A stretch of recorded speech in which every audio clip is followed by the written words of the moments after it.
Hello English learners, welcome back to Niles Tutorials. This is your trainer Pooja. Today I have got different ways of saying particular phrases which we use in our daily spoken sentences. So why not we learn it together? First, let's see different ways to say I am not sure. Well, I am not sure. I am uncertain. I can't say for sure.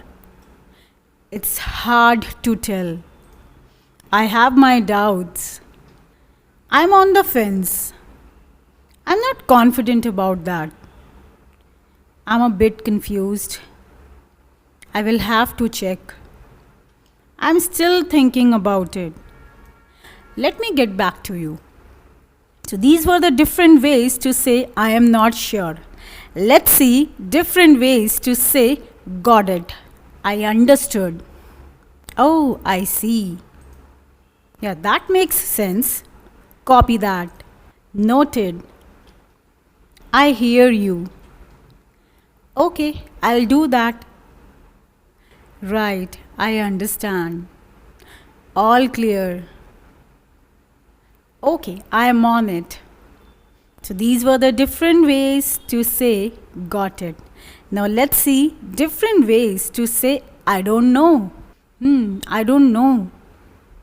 I'm not sure. No clue. I have got no idea. I can't say for certain. That's a mystery to me. I'm unsure about that. Not really sure. I will have to check on that. Oh, that's a tough one. So these were certain different ways to say I don't know. I hope you have learned them and you will start using them in your day-to-day conversations. With this, I would like to sign up and I would see you in the next video with a lot of interesting sentences. Till then, keep on learning, keep on speaking English.